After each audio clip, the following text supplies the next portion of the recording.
Chapter 1. The Enemy. Cassandra floated high above Earth in a small, cloaked vessel, the ship locked in an endless elliptical orbit. Little power was used to avoid detection by the dominant species below. Cassandra wondered for how much longer watching like this would be possible. The human creatures, as they dubbed themselves, were on the upward arc of technology, the apex of which would either unleash vast new potential for their race, or spell their doom, except that they would never reach that apex. At some point in that arc, Cassandra and her fellows would intervene again, as they always did, as they had many times before on this world and others. This saddened Cassandra somewhat, for, stationed here for hundreds of turns about the region's sun, Cassandra had come to enjoy watching the vibrant planet. Cassandra was not the being's original designation, and she had no gender. The one who had programmed her had stipulated that Cassandra select a designation from the planet she studied, and identify with that designation to encourage understanding of the dominant species. For this Earth planet, she chose the name Cassandra from a Greek legend. She enjoyed the irony of the name because the Greek Cassandra was a prophet no one believed, while she was a prophet no one saw or heard. That she was a prophet, Cassandra had no doubt. She knew much of the future of this world, because she had studied many worlds. Intelligent species inevitably followed the same path. The humans of Earth were no different, which was why she and her fellows had already intervened several times, usually in the form of forced evolution, through the release of engineered viruses. Sometimes those viruses had been too effective. Therefore, Cassandra now had a disease ready that would kill few, but would leave people with tremors. That lasting debilitation would call attention in a way that a deadly disease wouldn't. The only thing they lacked was a small, isolated group of humans on whom to test her new invention. The name humans used for their species, Homo sapiens, was typical of intelligent life. Their name was derived from ancient forms of verbal communication on their home planet, and could be loosely translated as, "We're the only species around that's worth anything." It had been much the same on the world Cassandra could mostly call home. The name for the beings she came from also went well with their history of killing off more than 99% of the species on the planet on which they had evolved. Not simply for food, safety, or even sport, but for baser motivations like fear and greed. The race that created Cassandra had killed off 3 distinct branches of their own species, and all the intelligent species on 2 other planets. Cassandra's makers had then decided that such behavior was becoming too uncontrolled, troublesome even. A small conclave, the sole survivors of their destructive species, made the decision to relegate their descendants to a zoo-like situation. They would be allowed to shine in music, art, poetry, dancing, and storytelling, but never be given the opportunity to learn the science and technology that might allow them to challenge the rule of Cassandra and her fellows. Still, those in captivity were at times given the chance to die for the sake of their newfound peace, as a tribute to their too malleable, volatile nature. For there were still opportunities to die, if not on their world, then on others and among the stars. The destruction of other races had not gone unnoticed in their corner of the galaxy. Their sordid history became entangled with other species who traveled the stars. This brought more trouble, and more names. Ones not of their choosing, names that translated into one of the dominant human languages as words like ravagers, destroyers, poisoners, despicable ones. A signal came from another of Cassandra's colleagues, interrupting her musings on how other races viewed her own. The indicator identified the caller as Austin, who had watched with Cassandra for a time and who had elected to be male. Speaking in their language, Cassandra said, "Open channel," and the ship's computer complied, as all good technology should.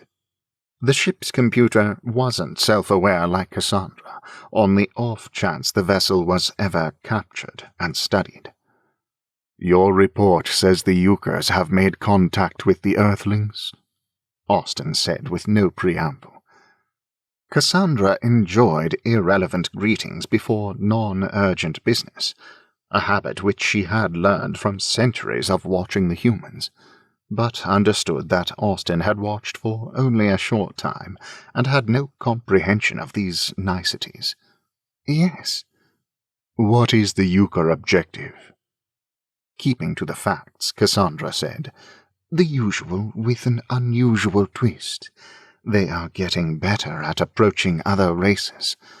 They have communicated from orbit, out of range of any weapons currently available on Earth. They have offered to give Earth 6 FTL ships, and to teach the humans to make their own ships with FTL technology. The Euchres would readily hand over faster-than-light technology to so volatile a race." Austin did not sound pleased. "On what condition? That they ally against us?" "No."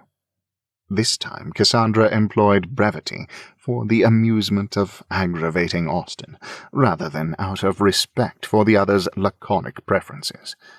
When Austin simply waited, Cassandra continued, "They hope the humans will attract enough of our attention to take the pressure off them, and—" "And what?" Austin barked, when Cassandra trailed off. "The only condition is that no harm will come to the Euchres sent to Earth as part of the exchange."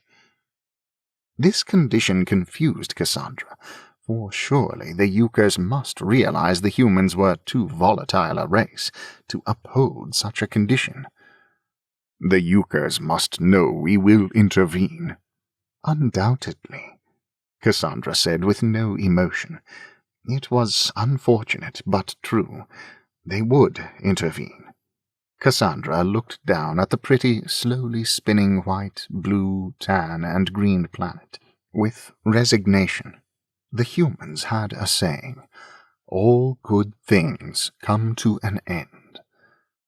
With more empathy than Cassandra generally credited to the other Conclave member, Austin asked, "When the Earthlings realize that FTL technology makes them targets, won't they resent the Euchres?" "Perhaps, but the Euchres made no pretense about that.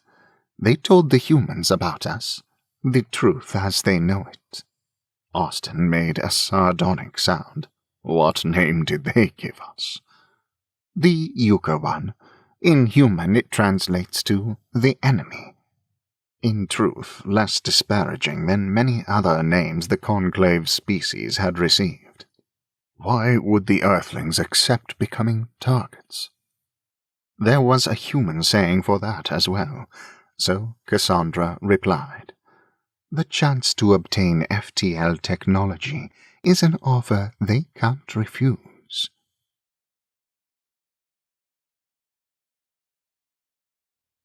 Chapter 2. Journey's Start, nearly 2 decades later. Darcy toured the HMS Derbyshire, scrutinizing every detail. She was his first ship, and at 30 he felt the pressure of being given such a weighty responsibility. Not many pilots made captain in the British Intergalactic Force, or BIF, so young. He recorded as he went, so he could continue to look over his ship while in his quarters that evening. So far, He liked what he saw and couldn't imagine what might need changing prior to their maiden voyage. But he required everything to be perfect, from the neatly arrayed conduits revealed by opening various panels about the ship, to the food stocked in their minuscule galley, and especially him and his 9-person crew, 10 being all FTL ships could carry. Finally satisfied for the time being, Darcy reluctantly disengaged the Derbyshire's auxiliary power and vacated the vessel. He shucked the jumpsuit he had worn for the inspection, though the Derbyshire was so clean that not a drop of oil or smudge of grease marked the garment. Donning civilian clothes, he made his way out of the restricted area of the hangar and down to ground transport. Darcy crossed a garage full of electric ground vehicles that held no excitement for an FTL pilot, his mind still roaming the corridors of his ship. After a moment, he realized that one of the other people in the garage walked in his direction, with purpose. Another second passed before Darcy grasped that the man was Charles Bingley. Darcy raised a hand in greeting to his longtime friend, waiting until they met halfway across the garage to say, "Bingley, what brings you here, or is it classified business for the ambassador?" Bingley grinned, excitement glinting in his gaze. "Not for the ambassador, but for myself." Darcy's eyebrows shot up. "You've been promoted. Congratulations are in order." If getting a ship at 30 was young, gaining an ambassadorship at 29 was unheard of. But then Charles Bingley had been born for the role. Bingley shook his head, his cheer undimmed. "I haven't actually received an ambassadorial appointment, but I have resigned my post as assistant attaché for the time being. I'm here to arrange for my first and probably last assignment." "Probably last?" Darcy shook his head. "That begs for clarification. Are we due a celebratory pint or not?" "I wasn't appointed or assigned. Rather, to be more accurate, I assigned myself." Enthusiasm animated Bingley's expression. "I think we could have better relations with the Yukas, and I've been persistent enough about the idea that the Foreign Office finally said I could spend my own money and try. They detailed what I can offer the Yukas, and they'll reimburse me if I succeed. I'm here to see what it takes to arrange transportation to Takatara, so I can begin to put together a budget and crew." Takatara, home of the Yukas, a somewhat humanoid race, with striped grey skin, a long tail, 3-fingered hands, and a designation that always reminded Darcy of cards with his grandfather. It was pronounced Yuka. More than home to the Yukas, Takatara was also the planet that had swallowed up 2 of Darcy's cousins on the Fitzwilliam side, Richard and Mary. The planet where Richard died. Darcy pressed that grim thought from his mind and said, "That seems like an auspicious deal for the Foreign Office. They can't lose." And even Bingley might not be able to win. There had been distrust between humans and Yukas ever since the Yuk desertion. "I'm sure that's why the Foreign Office said yes. They come out ahead no matter what, unless I start an intergalactic incident." Bingley added a chuckle for his joke before continuing. "Trying to restore relations with the Yukas is bound to be a lot more interesting than attending endless parties and organizing the ambassador's schedule." "But you're paying for everything." Bingley shrugged. "Only if I fail, and I can afford it." True enough. Bingley and his sisters might be first generation at Cambridge, not like those in Darcy's line. But their father's success in business meant that what they lacked in pedigree, they more than made up for with money, especially Bingley.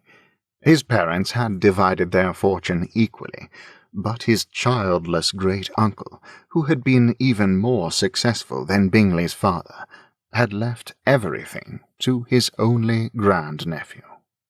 But even if Bingley could afford to take on better relations with Takatara on behalf of the Foreign Office, Darcy worried that his friend was being set up for failure. Since fleeing Earth nearly 20 years ago, the Ukers had rejected every overture. "Are you certain you're not taking on an impossible task?" "I've been studying Ukers for years. I think our approach has been wrong." Darcy frowned. "What approach should we take? Kowtow to them?" Bingley shook his head. "We should respect their beliefs and emphasize what values we share. Isn't that what diplomats do? You can't be the first to come up with the idea." Bingley's amiable expression didn't waver.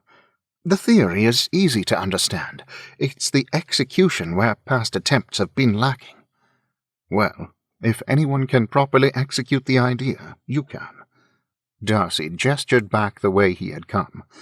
"How about I introduce you to a few pilots and captains, so you can begin negotiating your travel arrangements?" "I thought you would never offer," Bingley replied with a grin. "And then we can go for that celebratory drink." "Sure thing," Darcy said, and started back for the hangar, Bingley in step. After their drink, which included several toasts to Darcy's captaincy as well, he didn't see Charles Bingley for 8 months. A pilot-frequented pub on Brighton 4 wasn't exactly the last place Darcy had expected to run into his friend, but it certainly was a surprise. Enough of one that, exhausted as Darcy was, he blinked rapidly to ensure Bingley wasn't a mirage created by his tired mind. Apparently real, Bingley waved.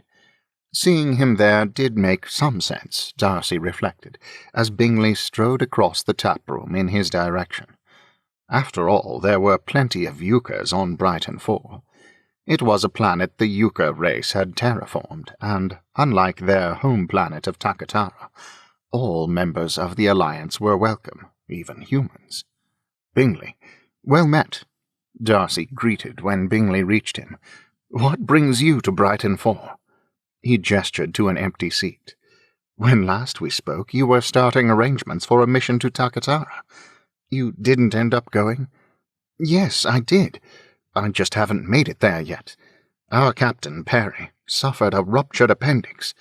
We had some luck in that there's a human doctor here who operated. Perry's out of danger, but both the human and Uker doctors agree that he's not going anywhere anytime soon, so far, neither have we." "That's rotten luck. Perry's a good pilot." He was the best of the 3 Darcy had recommended to Bingley the last time they met. "I'll have to visit him after I get some sleep."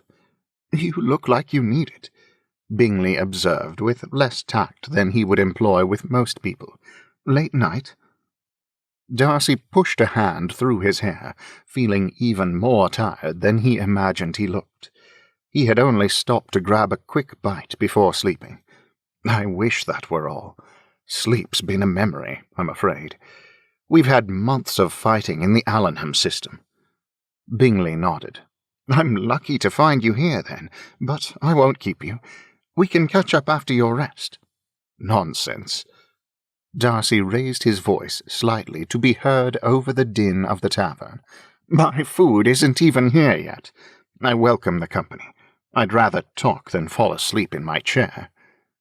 Bingley offered a quick grin at that. He waved over a server and placed his order before turning back to say, "So, what brings you back from Allenham? Nothing too dire, I trust. From what I've heard, the Alliance did well there." "We did, but I had to give up a pilot to a ship that made a sudden turn after one of its inertia cancellers was destroyed. The ship they could repair, but 4 members of the crew died, including 2 of their 3 pilots." Bingley grimaced. He had gone into diplomacy, in large part due to a lack of stomach for war. "And the enemy? News is they were defeated." Yes, we won, Darcy reported with quiet satisfaction. There are no signs that the enemy is still in the system.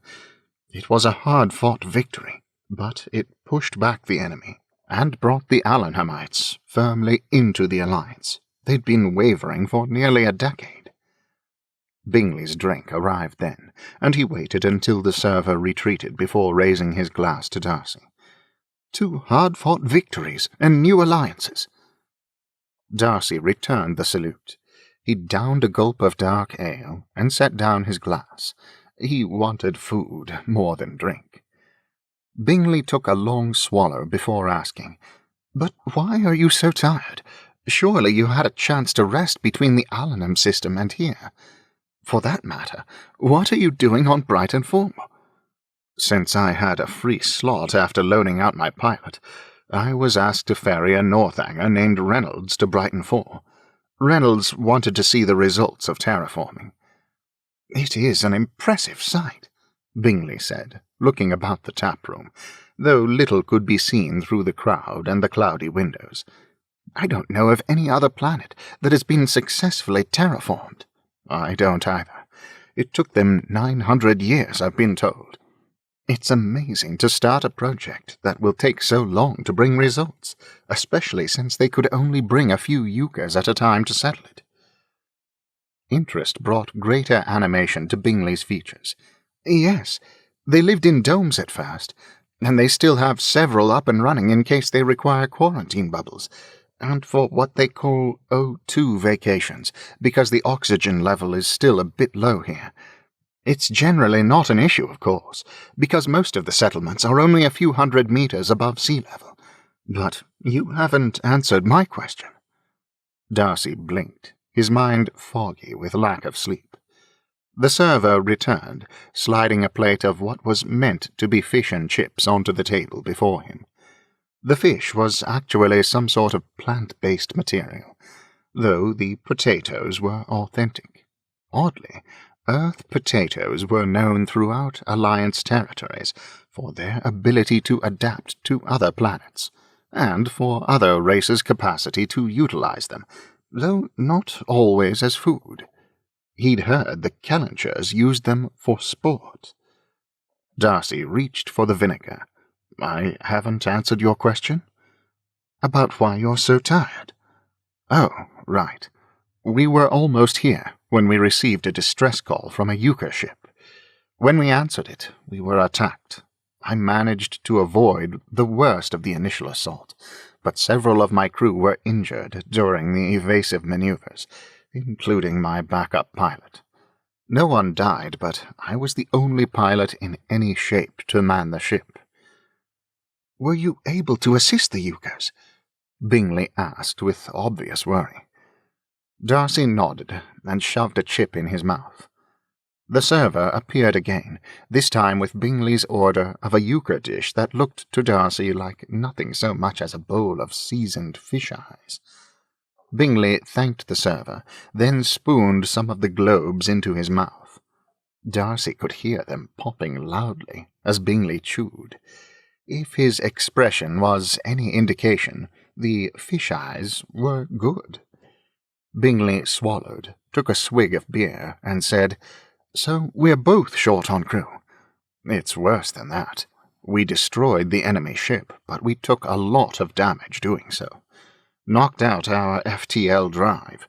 It took us days to get here, and since arriving, all I've done is go over the Derbyshire with the euchre mechanics here. This is the first chance I've had for a meal since we landed. Or to rest." "So you piloted for how many days straight?" "Only 2 straight. At one point I gave in to Reynolds, the Northanger, for a few hours.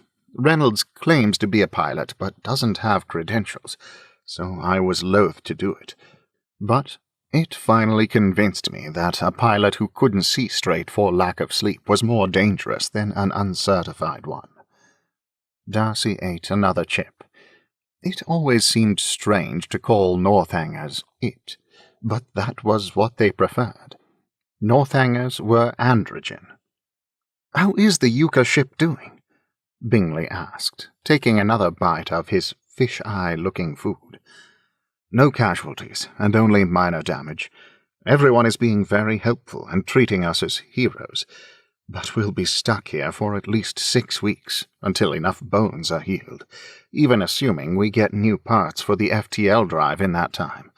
And I'll still be down the pilot I loaned out, since we were supposed to return to Earth. Which meant more long shifts and lost sleep when they headed to Earth to collect her, as a qualified pilot must always be at the helm. Bingley frowned slightly, his expression thoughtful, then said, "I still have my crew. Louisa and Hurst are with me, you'll recall?" Darcy nodded and reached for another chip. Bingley's sister, Louisa Hurst, and her husband Stephen were solid crew members. Both were trained FTL pilots, but not members of the BIF.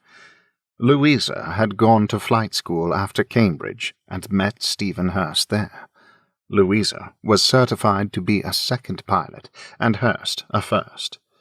Combined with Perry, they made a better-than-average crew. Their skills were such that Bingley hiring them made enough sense not to smack too deeply of nepotism, especially as he was the one funding his venture.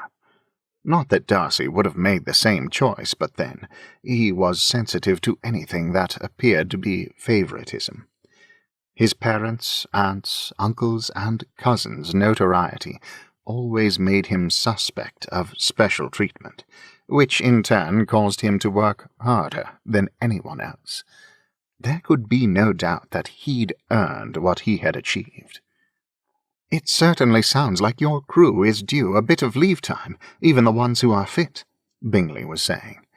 "Would they enjoy some time on Brighton 4, do you think? With the damage to the Derbyshire and the injuries, they're going to have to stay on Brighton 4 for now, but the Ukers have assured us their expenses will be covered." Bingley grinned and reached for his beer. "In that case, I think I can negotiate a deal you might like." "I'll like any deal that sees me fed and asleep in the next 45 minutes. "Well then, stop talking and eat," Bingley said, gesturing to Darcy's plate. With a shrug, Darcy started on his fish, too tired to ask what Bingley had in mind, but certain he would find out soon enough. After his meal, during which Bingley rambled amiably about Brighton 4, Takatara, and Euchre society, Darcy returned to his small room in the quarters provided to him and his crew, and all but fell into his bed. Seconds later, a persistent chiming sound dragged him from sleep.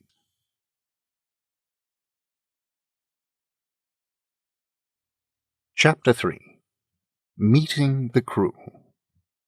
Fumbling with his patch to stop the chiming, Darcy blinked rapidly to clear sand from his eyes and took in the time. Not seconds, then. Nearly 3 hours later. 3 hours was far less sleep than he wanted. He tapped his patch. Bingley's cheerful face materialized before him, as real as if Bingley himself were there, although disembodied.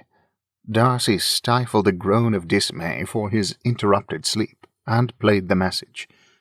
"Darcy, I think I can negotiate a deal that will get us to Takatara, and give your crew a well-deserved rest. Call me when you wake up." 3 hours wasn't enough time to get a message to Takatara or Earth, much less get one back. Bingley must have found someone with the authority to negotiate.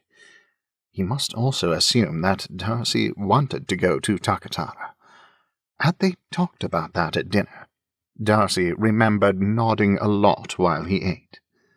If he had agreed, he would sort it out come morning, or whatever he felt qualified as such. He closed Bingley's message, rolled over to face the wall, closed his eyes, and went back to sleep. Some 6 hours later, a call to Bingley revealed that Darcy had indeed agreed not simply to travel to Takatara if Bingley could arrange it, but to captain Bingley's ship, replacing Perry.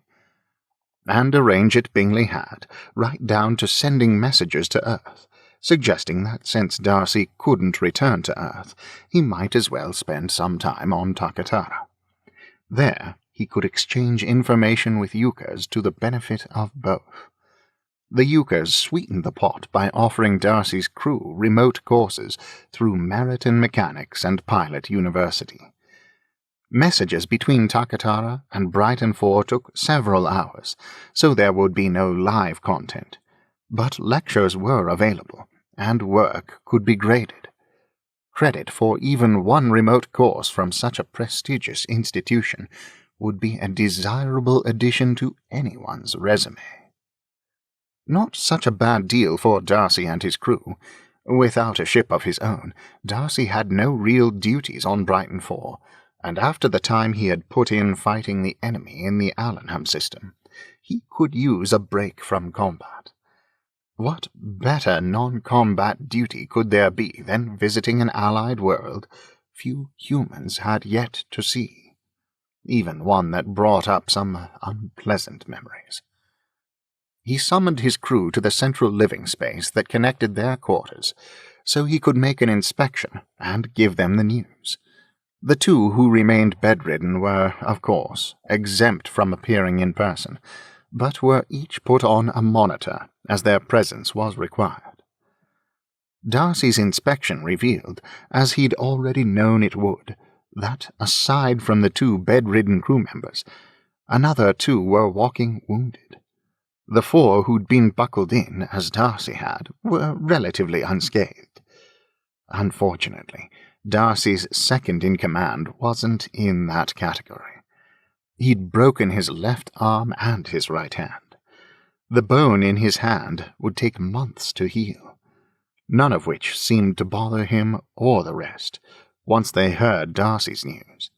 The crew was happy about the courses, and were soon busily looking through the list of what was available.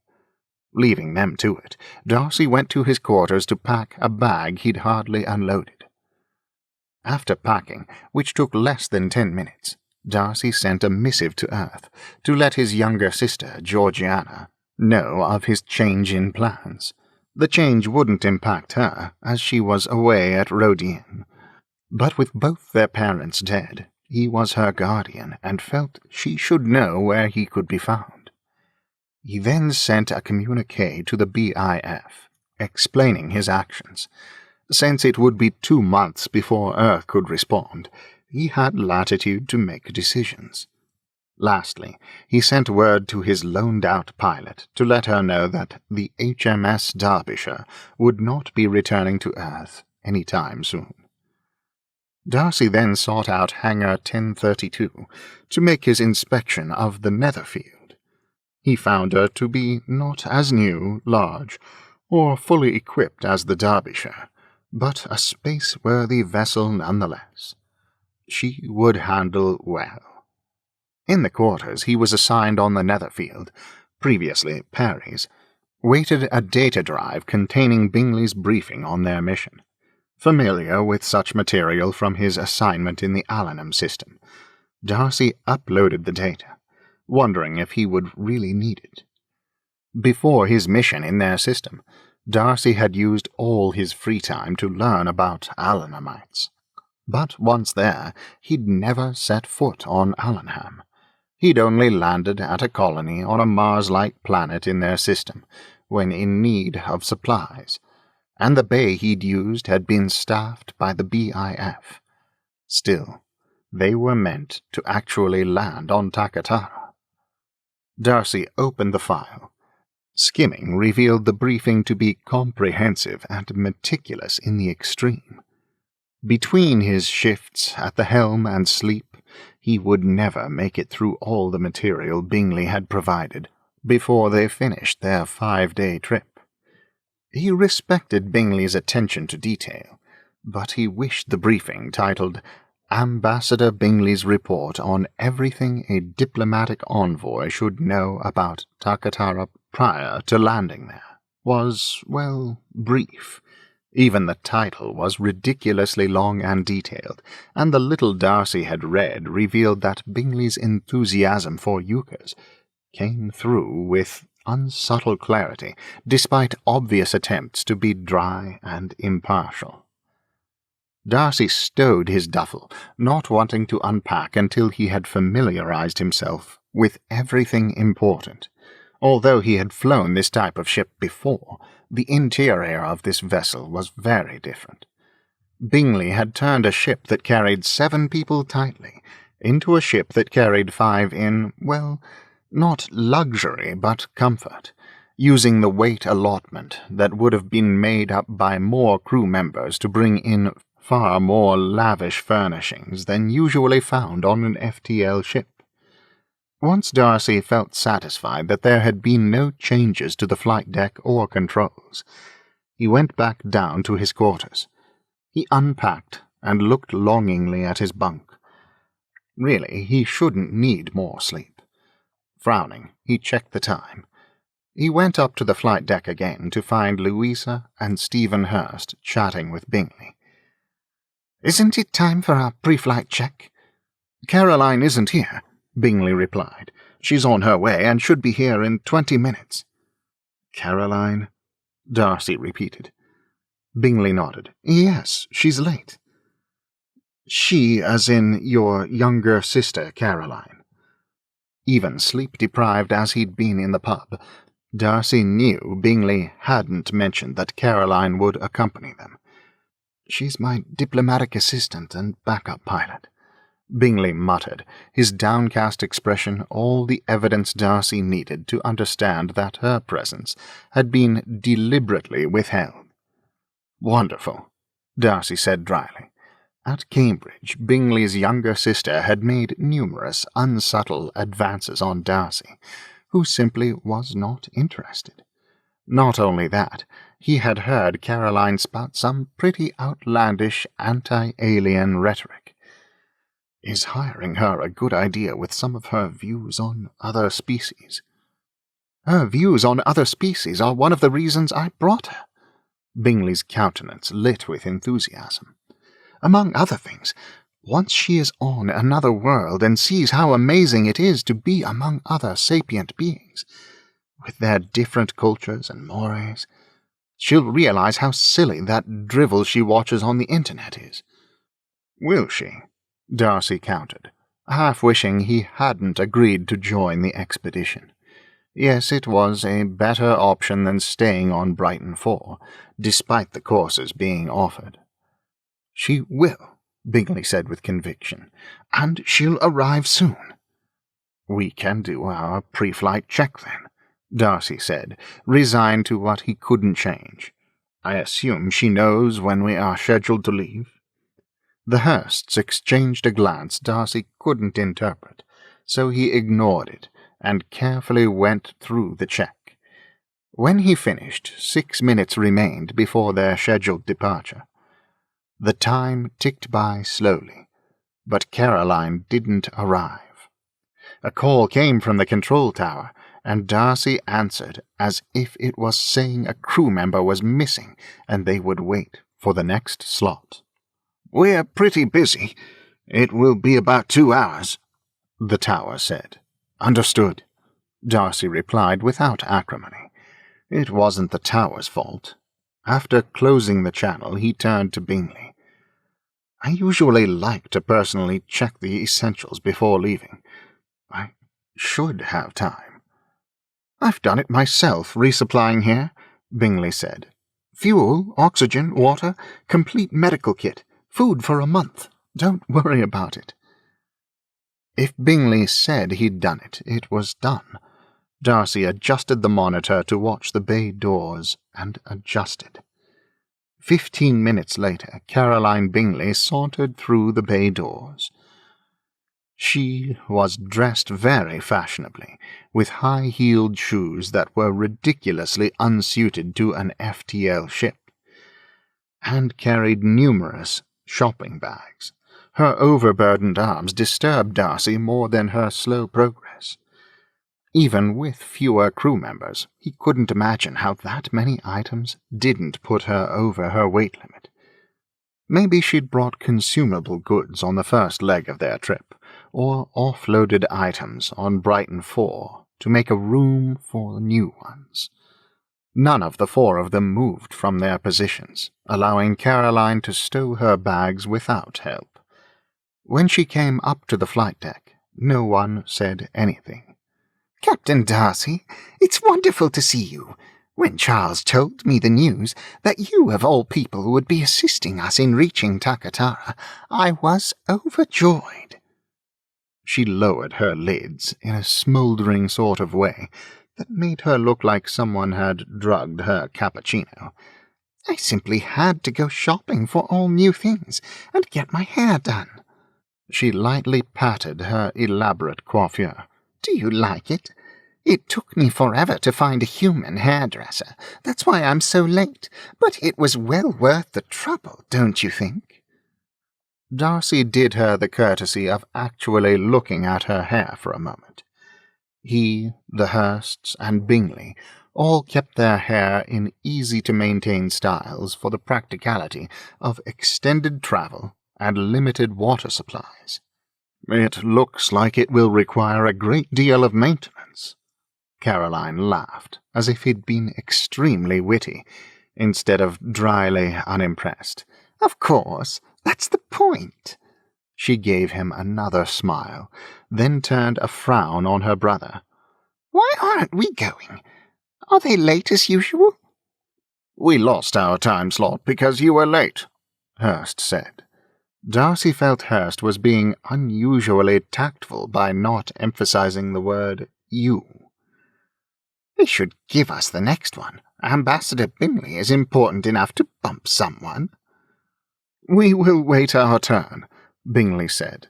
"We have more than an hour and a half before we take off." "Well, then it doesn't matter that I was late. I'll go unpack my purchases. Let me know when they finally get around to letting us go. It's really outrageous how the aliens make us wait." Darcy let out a long sigh. Travelling among the stars, a new-to-him world at the end, was the only thing that could make nearly a week locked in a ship with Caroline Bingley bearable.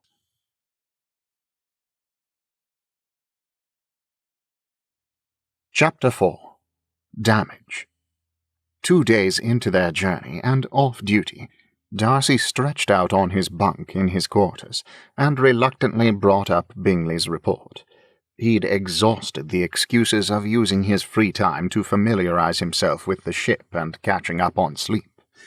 Likewise, he'd already gone over their itinerary, which, predictably, kept them in Takatara's capital region. A quick bout of research, another acceptable foray into procrastination, had revealed that the famed Euchre flight simulators weren't kept there, but rather at the Meriton Mechanics and Pilot University in Hertford, which made sense. And now he was about to land the Netherfield on the Euchre homeworld, and he still knew little about them or their planet. He hadn't studied the Euchres since a course at Cambridge, which had covered all 16 sapient, non-human species. There had been plenty of information about members of the Alliance, but little about the enemy. Nevertheless, he realized that what he'd learned had to be superficial. After all, how much could someone know about humans from 2 or 3 lectures? Although Darcy wasn't part of Bingley's staff, he was there representing the BIF, even if unofficially. It behooved him to know something about the world he was about to visit. He focused on the screen, flipped through a chapter on Earth pre-Euchre contact, Bingley's unsubtle attempt to show that Euchre technology had improved human lives, then paused at a transcript of the first communique Earth had ever received from the diminutive, long-tailed Euchre race. "We offer the people of Earth 6 spaceships capable of faster-than-light speed. We offer the people of Earth training in creating and piloting such ships. We ask but one thing, that no Euchre who sets down on your planet be harmed or detained. We will consider every offer coming from any political entity with a population of greater than 10 million. We will work with the first entity who most believably provides the assurance of safety that we require and who has the capacity to build the ships. We require the names of the human people who will work with our Euchre people, information about the human people, information about the site where the ships will be built, and information about the site where pilots will be trained. We will accept the first round of bids that arrive within 1 week of the end of this broadcast. We will evaluate them based partially on how specific they are, partially on how believable they are, and partially on how well our instructions have been followed. Even with the years between him and secondary school, Darcy was familiar with the communication. Upon receipt of it, Queen Elizabeth had foregone all modern protocol by calling in the Prime Minister and several influential members of Parliament, and giving them her order to proceed. There was no actual record of what she'd said, but it was reported as, "A country that ruled the waves should not be intimidated by the stars." Rumour had it she'd also told them to ignore politics and get in a bid for Britain. All agreed she'd spoken for less than 2 minutes, but Darcy knew all that already, so he kept skimming. Darcy paused again, this time on the second Euchre communiqué. "The enemy has repeatedly attacked us with biological and physical weapons. If you accept FTL technology, the enemy will most likely target you. Our Euchre scientists say that human peoples will not be affected by the biological weapons the enemy uses against Euchres, but we believe that if you accept FTL technology, the enemy will develop bioweapons that will affect you. If you refuse to accept this technology, it is unlikely you will be a target. However, we do not give you a species-wide vote. We will work with any nation or coalition of nations that can plausibly meet our conditions. What you do with your FTL technology is up to you. We hope you will join us in our fight against the enemy. We do not require your promise to do so."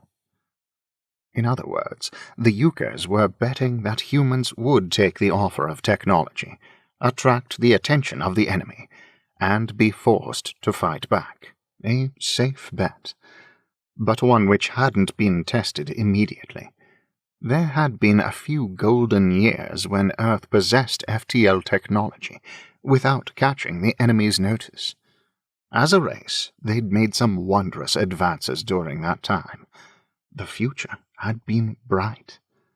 Although the ships couldn't reach faster than light speeds within the solar system, they were faster and safer than anything else. Earth had used them to put bases on the Moon, Mars, and several of the moons of Jupiter and Saturn.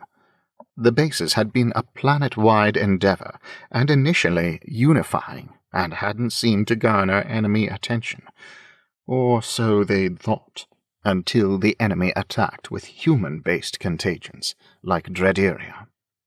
Oddly, even with all their technology, the enemy hadn't been anywhere near as successful in killing humans through biological warfare as they were in killing Euchres that way. After a fashion, the Euchres had been correct about that. Thoughts of the enemy made Darcy itch to be on the flight deck, and brought a grimace.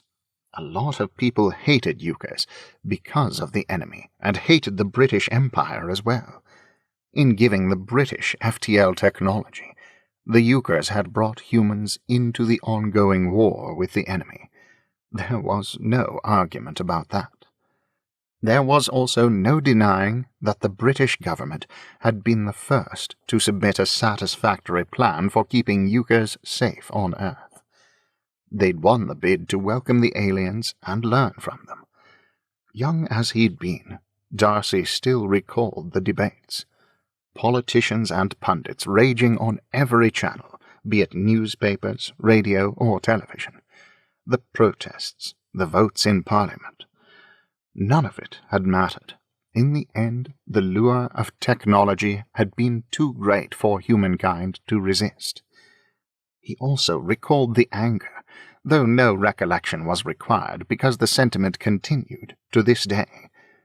Darcy understood the animosity directed at Euchres, but couldn't agree with it. After all, the Euchres had warned Earth. They'd made no secret about the existence of the enemy, or that they wanted Earth fighters in their ongoing war. As to those who blamed his country for bringing the enemy's attention to Earth, if Britain hadn't taken what the Euchres offered, surely Russia, the United States, India, China, or any number of other nations or coalitions of nations would have. How his nation had won out, Darcy didn't know, as the Euchres had said little about their various rejections. Everyone knew that, in the case of the United States, however, their Congress had failed to agree on where to put the factory to build the ships, the creation of their bid ending in acrimonious debate over who was to blame, which suited Darcy, as he deemed it for the best that his country won, not only for them, but the world. Britain hadn't hoarded the technology as other nations might have. They'd given themselves a jump on it, certainly, but they'd always promised to share FTL travel with the rest of the world, and had done so. Not all the other great nations of Earth would have, or the not-so-great nations.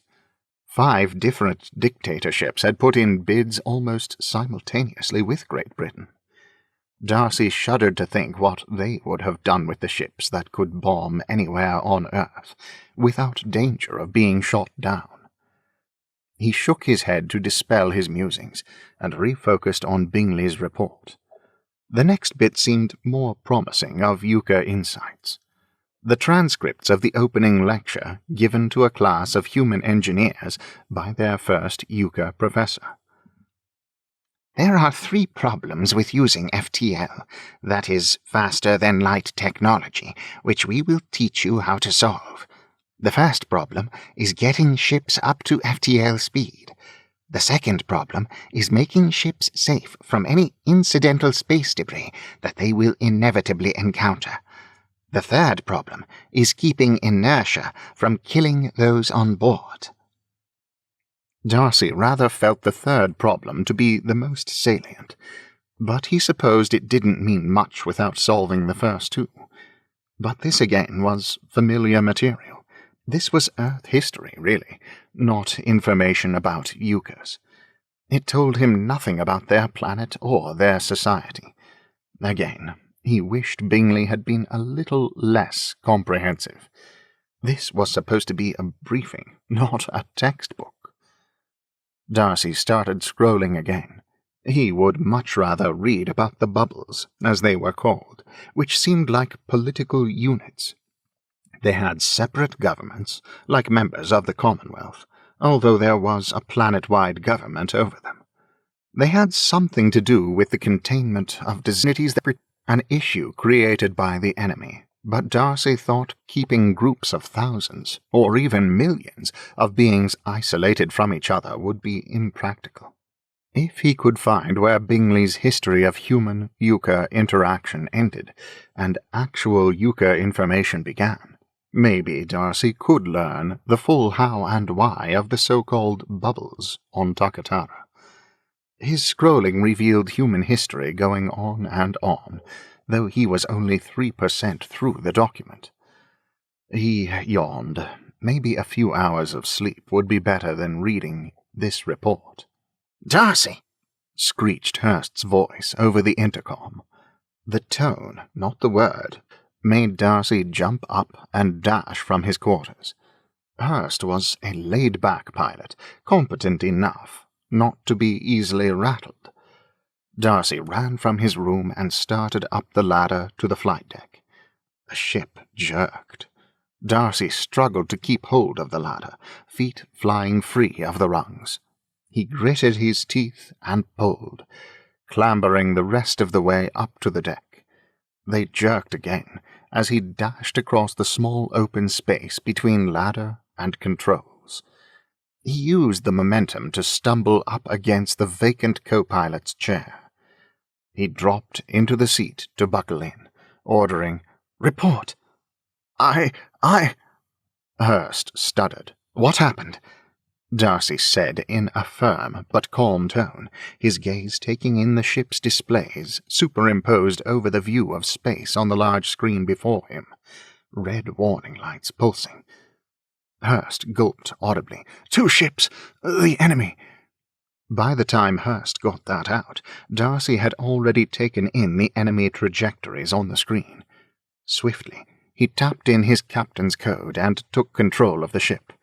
"Should we fight?" Hurst asked as Darcy started an evasive maneuver. "We have neither the firepower nor the armor." "Shouldn't we be turning?" Hurst continued over Darcy, his voice high. "They know which direction we're going. All they have to do is follow us." "They already knocked out 2 inertia cancelers," Darcy said. "If we turn too sharply, it'll kill us." That's what had happened to the crew on the ship in the Allenham system, the one he'd loaned a pilot. Focused on the readouts before him, Darcy enacted a series of minute turns which would be impossible to predict, and which put him thousands of kilometers from the projected course of their initial escape path. Even undamaged, the enemy vessels wouldn't be able to turn quickly enough to stay with them. A fresh scan found no sign of the enemy ships that had crossed their path. Relief washed through him.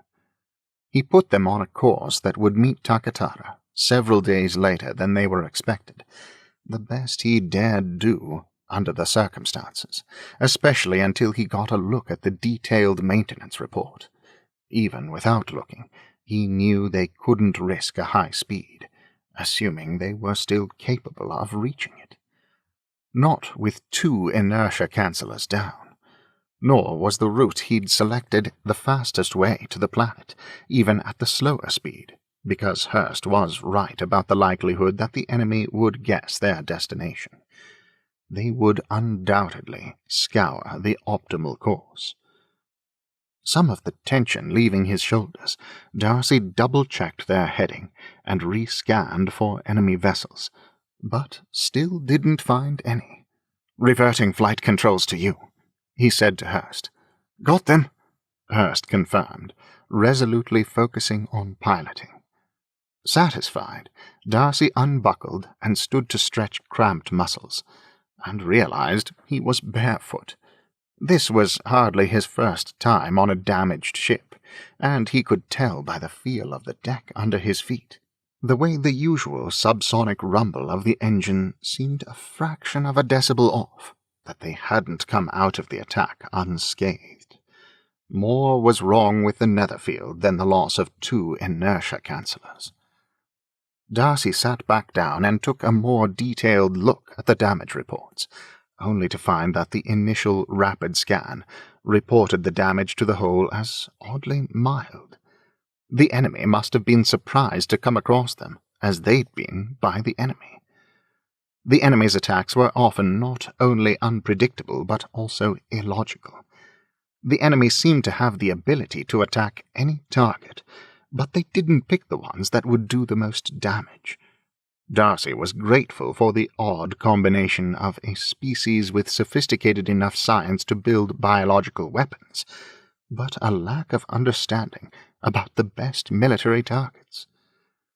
Ignoring Hurst's still labored breathing, Darcy brought up the log on the small co-pilot's screen before him to review Hurst's reaction. As captain, he had the duty of assessing Hurst's performance to make any required decisions about his suitability to continue to pilot at this time. From the pilot seat, Hurst stole a quick glance at Darcy's screen before facing forward again, where the preliminary damage report still stood out in white letters on the main screen. Set against the backdrop of stars, that was the view of the direction the ship was going. Hurst cleared his throat and said, "I'd never been so happy to see you, Captain." After a pause, he somewhat sheepishly added, "I panicked." Darcy looked up from the recording of Hurst's behavior, open alongside the external sensory array log. 8 seconds after you knew about the enemy, you called for help from someone with battlefield experience. Do you have battlefield experience? I've only been in one battle as a trainee.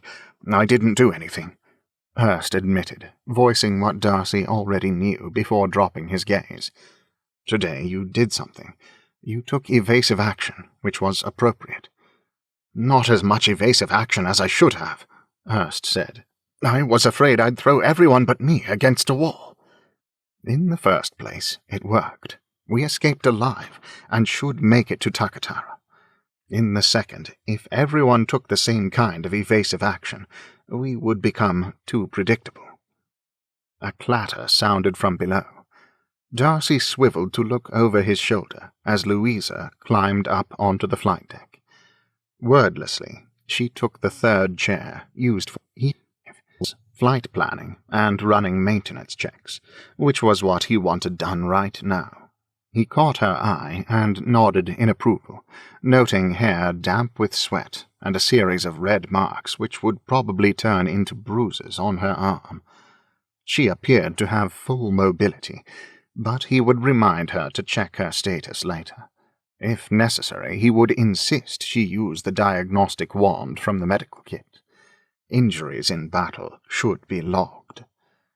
Darcy frowned, wondering why Perry hadn't used the wand to diagnose his appendicitis. Then again, that often came on suddenly. Aloud, he said to Louisa, "After you initiate a full maintenance check, locate Ambassador Bingley and find out his status." As an afterthought, he added, "Do the same for Caroline." Louisa nodded. Features pinched with worry, she strapped in, hopefully unnecessarily. Hands shaking ever so slightly, she activated voice commands and started murmuring to the computer. Darcy didn't mind her fear. He respected her healthy sense of self-preservation. Only an idiot wouldn't be afraid while under attack by the enemy. "Do you want the helm, Captain?" Hurst asked, still sounding contrite. "You keep it. I'm still assessing what happened." Darcy had found no fault with Hurst's skill so far, but his instincts said something had gone wrong. It wasn't simply the attack that had put Hurst in a panic. On the co-pilot's personal monitor, Darcy scrolled back both flight deck replay and sensory data, trusting Hurst to watch for any new dangers. Darcy paused his scrolling. 40 seconds before Hurst had called Darcy, the computer had flagged a meteoroid that was approaching them. Hurst either hadn't noted the computer's warning or had ignored it, thinking he knew better. Darcy couldn't decide which was worse. It wasn't until the meteoroid changed course and split into two shapes, causing the computer to ping a second warning, that Hurst had looked at the message, panicked, and called for Darcy. Nearly 8 more seconds had passed before Hurst made his evasive maneuver. "Charles is uninjured, Captain," Louisa said, sounding relieved. "So is Caroline. The maintenance report is nearly ready.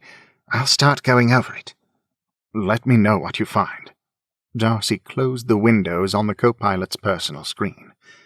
A quick glance at the external sensor array feed showed nothing amiss, so he stood once more. No matter how reassuring the initial damage report appeared, the hum beneath his bare feet still felt off. "I'll be in my cabin." Darcy crossed the flight deck to the ladder, certain something was wrong, and worried the enemy would find them again before repairs could be made.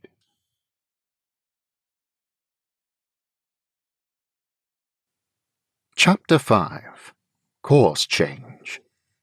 Back in his quarters, Darcy stretched out on the bed again and began reviewing the recent activity of his new travelling companions. In his capacity as captain, he'd already gone over their certifications, training, and records. He had not, however, taken the time to review their more recent performances. Most specifically, he wanted to study the recordings of their piloting, easily enough done with their patches linked to the ship. He also wanted to delve further into Perry's appendicitis. Something about that didn't sit right, even if it had been sudden and acute. Louisa's performance to date was spotless, as were her previous records. Accessing the ship's recording of their last journey, the one halted on Brighton 4, Darcy watched the projection his patch provided of Louisa submitting a call for the Netherfield's captain. Louisa had sighted a dubious meteoroid, quite similar to the one overlooked by Hurst today, and immediately informed Perry. That meteoroid had turned out to be harmless, but looking at the recording, she'd done the right thing. Stephen Hurst's recordings had several incidents, but no flags. Recordings of his piloting, which Darcy watched significantly sped up, showed a conscientious pilot. His attention rarely wandered from the screen, though how much focus he gave the sensory readouts was unclear. His reactions, while within acceptable parameters, were on the slow side. Not optimal for someone piloting a ship hurtling through space at speeds faster than light could travel, even if he did have a computer to back him up. Certainly, Darcy would not give Hurst a passing grade for his recent performance. Nor, however, would he add an official black mark to his records. Next, he delved into the logs of Perry's ailment. The first entry on the subject said that Perry had realized he wasn't well and alerted Hurst, as his second. That had been about the time they were approaching the double star system that had Brighton 4 orbiting one star and Takatara orbiting the other. While Hurst took the helm, Louisa had sought the ship's diagnostics wand to identify the problem. She couldn't find it. In fact, the entire medical kit was missing. The log showed that Perry then informed the others that he had searched for the kit the day before, but couldn't find it. Hoping he would be well after a night's sleep, he'd gone to bed. Unfortunately, rather than improving, his pain had grown worse. Next, Louisa had checked the Netherfield's logs to ensure that the medical kit was logged as on board, which it was, but no one could locate it. She'd gone to Bingley then, and he had made an immediate decision to change course to Brighton 4 since it was closer than Takatara. His logged reason for the decision was partially based on not having the medical kit. Fortunately, they had already started their deceleration, making it possible to reach Brighton 4 in time. A medical crew met them, and Perry was taken to a human doctor. He was saved, but it had been a very close call. Darcy shook his head, disgusted by someone's level of incompetence. Caroline's? Didn't ensuring the ship was properly stocked fall into her province as manager of the ambassadorial household? Had it really not been on board, or simply misplaced? Important items, like the medical kit, should be where they were logged as being. Reluctantly, as even watching a recording of her for official captaincy reasons left a sour taste in his mouth, Darcy opened Caroline Bingley's flight logs.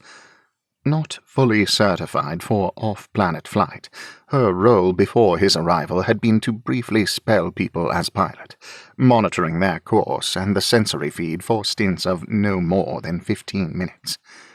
Even after 10, her eyes weren't always on the screen. On several occasions, she'd brought up personal correspondence on her patch. Once, she'd spent the time painting her nails. After the first week of travel, Perry had decreased her shifts to 10 minutes. He decreased them again to 7. One of the things Caroline needed to move up to a higher level of certification was to log another 50 hours. It should have been easy on a 1-month trip, but she was nowhere near that level. Darcy was pleased he'd never permitted her at the helm while he was captain, and closed the log. It never ceased to amaze him how people acted, even though they knew both what they should be doing, and that their patch's interface with the ship recorded everything. He folded his hands behind his head. Patches had changed things, and yet they also hadn't. Darcy still remembered the first time he'd seen one, and his awe that he could pass his hand through the solid-looking image the patch projected. His cousins, Richard and Mary, had come for tea a few days before their first FTL flight. Darcy had been a kid then, and Richard was his hero. He looked like an action figure in his new FTL pilot's uniform, and Mary had been very official in her role as one of the first female human FTL engineers. They'd both shown off how their Yucca patches worked. Darcy would never forget the sight of Richard projecting an image of himself flying a virtual test flight into the air before him, while Mary and Darcy's parents carried on an animated conversation about politics. "How do they do that?" Darcy had asked his cousin, awed. Richard had answered with a chuckle and a shrug. "I don't rightly know, and I don't care. All that matters to me is that the Yucca ships are designed to interact with them, so I need one. All the pilots have them, the engineers too." "But how does it show stuff in the air in front of you, right through your uniform?" Richard shook his head. "If I knew, I'd say. Not my side of technology, though, I'm afraid. They stuck it in me, and it works." "In you?" Darcy recalled asking, both intrigued and horrified. "Did it hurt?" Richard rubbed at his left shoulder, just under the collarbone. "Some, especially as it goes in right here, and I've always had a bit of trouble with this shoulder since I broke it when I was about your age." Darcy had nodded. He'd seen the scars from all the surgeries his cousin had endured to fix a shoulder smashed when he was thrown from a horse during a hunt. "And it watches everything you do?" "Yes, but it doesn't have much storage space of its own. They're quite small. That's why they interface with larger computers like the ship. You'll see when you become a pilot and get one." Darcy recalled his grin, his anticipation of being an FTL pilot like Richard, with a uniform and a patch. He smiled at the memory even now, the expression bittersweet. That was the last time he'd seen his favorite cousin.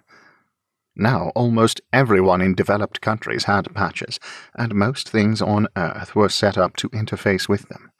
They took calls, received and left messages, paid for things, and let you into your vehicle and your home. Everything. Darcy didn't know what he'd do without his. But he did know what he would do with it. With a sigh, he brought back up Bingley's report, and returned to where he'd been before Hurst's call of distress. He was asleep in moments. Darcy definitely caught up on his sleep over the course of their journey to Takatara. What he didn't manage to catch up on was Bingley's briefing. He tried whenever he was off duty, even going so far as to read while he ate, in an attempt to stay awake. But Bingley's excruciatingly detailed account of all things Yucca was better than Scotch for putting Darcy into an immediate stupor. He hardly even made it through sections he found interesting, like the bit on the bubbles, a section which started with an endless and barely related history lesson, as each section seemed to. It wasn't his turn at the helm when it came time for their final approach to Takatara, but Darcy made his way to the flight deck regardless. There was something magical about the first sight of a new-to-him world, a whole planet spinning slowly in space, that called to him like a siren seeking to wreak havoc on sailors. Wearing shoes this time, he climbed up the ladder to the deck. With a brief greeting to Louisa, who replied in kind but didn't turn from the display before her, Darcy strapped into the co-pilot seat. In the large front display, the marble-like gleam that was Takatara steadily grew and grew more. Darcy studied the planet rapidly filling the horizon. It felt like Earth, with so much ocean, green on most of the land he saw, and scattered clouds. Fortunately, it was Louisa's turn to be monitoring their course and the sensory array, freeing Darcy to stare at the brilliant beauty before them, and ponder the strange twisting in his gut. Approaching the planet where Richard had died, The last known location of both him and Mary oddly unsettled Darcy. He hadn't expected that. "We received a message from the surface," Louisa said. "They request our current status." Darcy had already sent them details about the encounter with the enemy and a preliminary report on the damage to the Netherfield. Send them the maintenance report as well as the entire log of the trip. Ambassador Bingley has nothing to hide. This is a diplomatic mission to a planet on the same side as we are.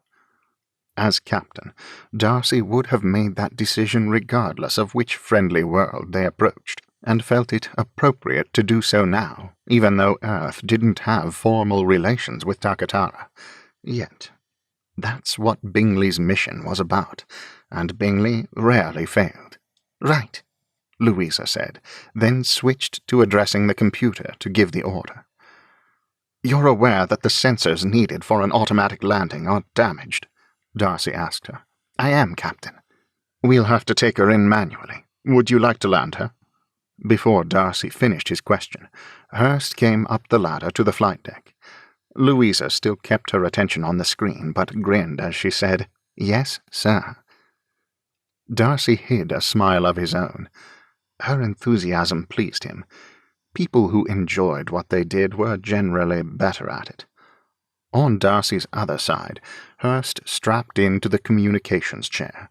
Darcy didn't have to look to feel the other man's silent pique. As co-pilot, Hurst may have hoped to be asked to land them. Darcy would take over before he trusted a limping ship to an only adequate pilot. "We're getting another message from the surface," Hurst said. He held up a hand for silence, his gaze on the scrolling screen, then dropped his arm. "They want us to alter course. The damage is too extensive for the average repair bay. We're being asked to land in Hartford." Wasn't that the location of the Meriton Mechanics and Pilot University? At the university? Hurst shook his head. "No, someplace called Longbourn Crater."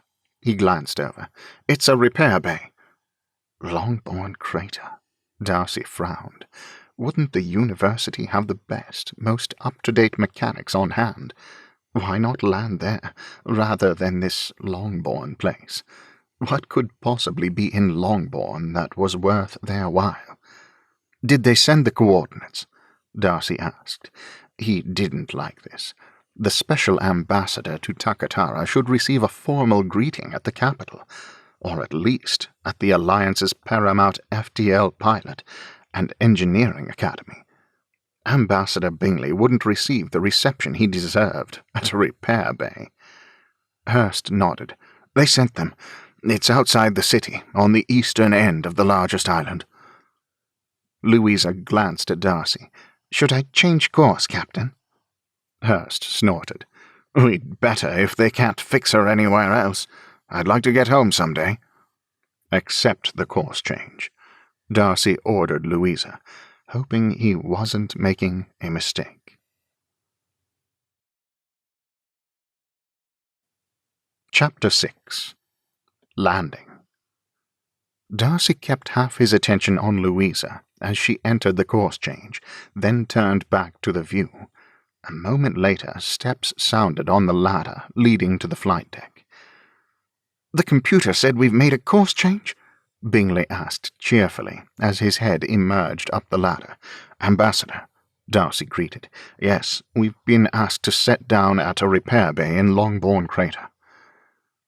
Bingley pursed his lips, his left eye twitching in a way that meant he consulted the AI implant there, currently tied into the ship's main computer. It was a personal upgrade, built by the Northanger race, which interfaced with the patch and sent information directly to the brain. The implant was considered experimental for humans, but Darcy knew Bingley was happy with it. After a moment, Bingley nodded. "Right. Longbourn Crater. Outside Meriton, but still inside Hartford Bubble. Perfectly acceptable." Bingley's words brought one of the few facts about the Euchre homeworld that Darcy had managed to read up on to the surface of his mind. The bubbles. Once he'd found the correct section of Bingley's report, in between the naps that reading it induced, Darcy had learned that you couldn't travel between the bubbles without spending between 1 and 3 years in a quarantine zone.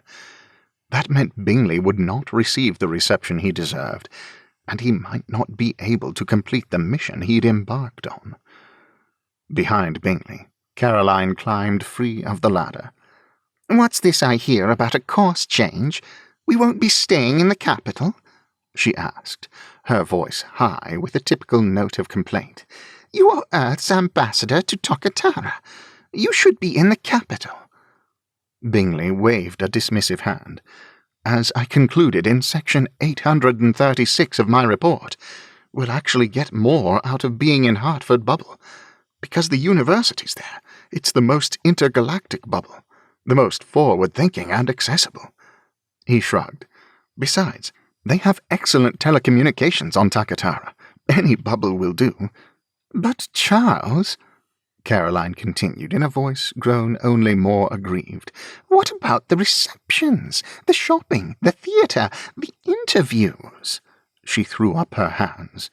"What's the point of being here at all if we're stuck in some backwater, away from everything worthwhile?"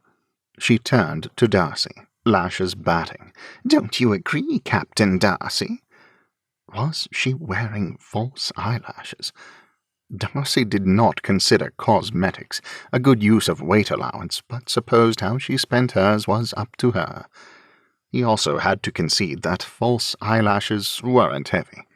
The point in being here is a successful completion of our diplomatic mission, which technology on Tokatara will permit us to do from Hertford, Bingley said firmly, and I certainly don't want to start by antagonizing our hosts. "But shouldn't we start by showing who's in charge?" Caroline asked. "Everyone knows that," Bingley said. "They are." "Besides which," Hurst chimed in, "if we don't land her at this Longbourn place, we'll never take off again. I suspect you won't enjoy Takatara enough to want to live here, Carol." "Don't call me that," she snapped, jabbing a finger angrily into his shoulder, then crying, "Oh, no." Louisa stole a quick glance away from the screen. "What?" "My nail came off. We had to pack so light. I only brought a few sets." False nails, too. Darcy kept his expression bland, and returned his gaze to the scattered islands filling the screen before them, which Caroline didn't seem to have noticed. He hoped Bingley was even now recalling an argument they'd had over nepotism a few years ago. If not, Darcy might have to revisit the subject. Regardless of where his thoughts might be, Ambassador Bingley crossed the deck to stand beside Darcy, where he sat in the co-pilot's chair. "Beautiful planet. I've seen thousands of images, of course, but Takatara is exceptional to behold." Darcy nodded his agreement. Views like this were what made being an intergalactic pilot the only career Darcy had ever considered. Not fighting the enemy, though he did so with enthusiasm for keeping Earth safe. Not wearing the uniform and attending functions as some graduates loved to do, though Darcy donned his captain's coat with pride. The real draw, the heart of all the work Darcy had done to be where he was space itself, travel to distant worlds. Yes, he'd visited his Aunt Catherine a few times in the Kent system, but that was just one world and its moons. Before Brighton 4, Darcy had never met any Euchres in person, and had encountered only one Northanger, and, of course, plenty of Kentians. He even had an adopted cousin who was Kentian. He liked his Kentian cousin Anne better than any of his human cousins, now that Richard was dead, and Mary was who knew where. But he'd never even seen a Kellenshire in person, let alone any of the more obscure allied races, like Combs. Part of that was his own fault, in a way. With his piloting and command skills, the higher-ups at the British Intergalactic Force mostly kept him near Earth, defending her. He had applied for and been granted that brief tour to the Allenham system, and had studied their culture with all the available material Earth had, but he'd been too busy fighting the enemy to spend time with the Alanamites. In the chair beside his, Louisa drew in a long, slow breath. "All right, I'm taking her down in 60. "Buckle in, Ambassador. Caroline," Darcy ordered. Hurst grinned. "It's going to be tricky with a damaged ship and the crater walls." A glance showed Hurst's expression proud, presumably of Louisa's skill as a pilot, refuting Darcy's earlier interpretation of pique. Behind the 3 command chairs, Bingley and Caroline moved to opposite walls to pull down jump seats, where they could buckle in. "Louisa can handle a damaged ship and crater walls," Darcy said, keeping half his attention on Bingley and Caroline. "I can't see as well from here," Caroline grumbled, starting to stand back up. "I said buckle in," Darcy reiterated. "Protocol dictates that all crew members be buckled in during takeoff and landing." "But Louisa is flying," Caroline protested. "Show me where it says in the regulations that buckling in doesn't apply when Louisa Hurst is flying, and you can stand up." "Captain Darcy, always by the book," Hurst said with a laugh. Louisa tapped the screen before her, turning off the automated controls so she could land. A line of concentration creased her brow as her attention fixed on the readouts before her. But Darcy didn't see only concentration on her face. He also saw joy. She liked the challenge. Takatara spread out below them, even bluer than Earth. Water covered over 3/4 of the surface, which gleamed the deep cobalt of a freshwater lake, white clouds emphasizing the color. And the water was fresh, there being little sodium on the planet. Earlier, they'd passed over a continent perhaps a little larger than Australia, but green through and through, rather than filled with desert. The smaller land masses were often crater-shaped, speaking to the planet's volatile past, and came in innumerable sizes, from being able to hold cities and farmland to too small to have any houses. "It's beautiful," Louisa murmured as she took them lower, the vast expanse of water growing to fill more and more of the view. Reflected in ghost-like transparency on the main screen, Darcy could see that behind him Bingley leaned forward in his seat, twisting to stare at the planet. Caroline sat with her arms crossed and a mulish look on her face, not bothering to look even though Takatara now filled the screen nearest her. Louisa maneuvered them in the direction of the largest island in the cluster that dotted the water before them, like splattered paint. Several volcanic craters jutted up from the ocean and lowlands. Soon, the largest, verdantly green and patterned terraced fields came to dominate the view. "We're headed into that," Caroline groused. "There's hardly anything there." A check of her faint reflection showed she'd given up pouting and turned to study the view. "Where's the university?" Bingley asked. From higher up, Darcy had seen a town on the other side of the volcanic crater, but this side was steep with little sign of civilization. He supposed things could be worse. There were much more obscure bubbles on which they could have been forced to land, rather than simply on the less inhabited side of the Hertford one. Besides which, more than any theatre or shopping, Darcy had wanted to visit the Maritime Mechanics and Pilot University, and he suspected Bingley did as well. Louisa eased the Netherfield left, with the landing site clearly visible inside the large crater. Darcy was impressed that she not only was able to control the direction, she kept their deceleration at a level that allowed their remaining inertia canceller to keep them at 1G, giving them the comfortable feeling of Earth gravity. Trusting her, Darcy continued to study the view. Takatara's beauty struck with a certain amount of awe.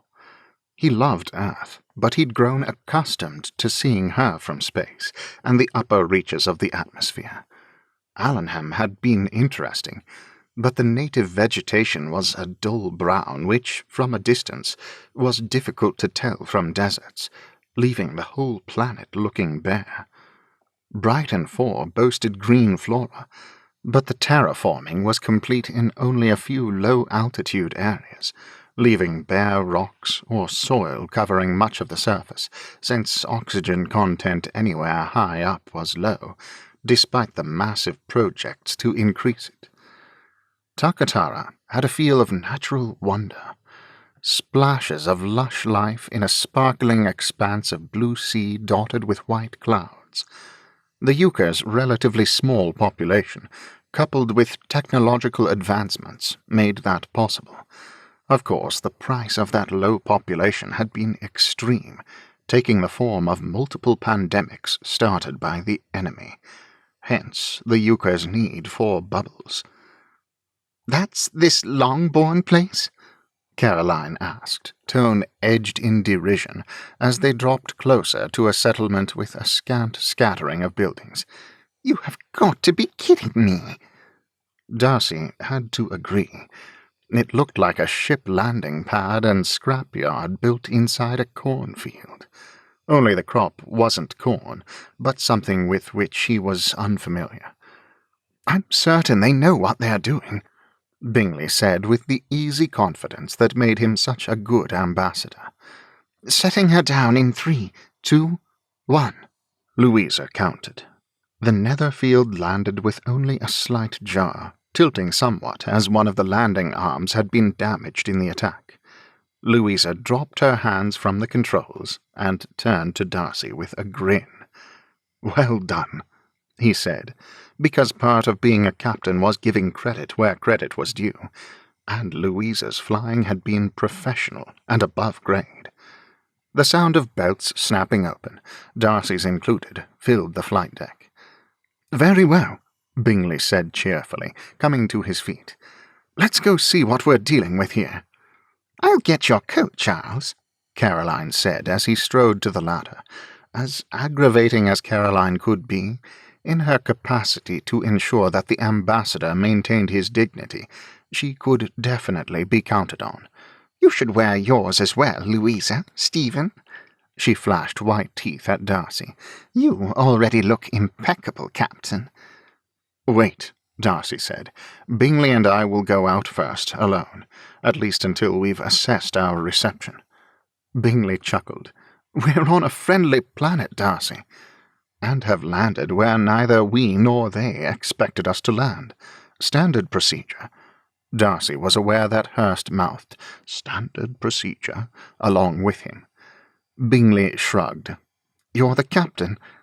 Caroline pursed her lips but nodded. "I'll still get your coat, Charles." She swung onto the ladder, her ability to climb down in heels impressive, even while being ridiculous to Darcy. He turned back to the screen. Despite his care to follow procedure, eagerness stirred in him. He looked forward to seeing what life was like on Takatara. The Yuccas he'd met on Brighton 4 had been easy to work with, helpful, friendly, and unassuming. He also knew Yuccas to be an intelligent and innovative race. Even after the initial hiccup of being redirected to this Longbourn crater place, Darcy had high hopes for a visit lacking in conflict or aggravation.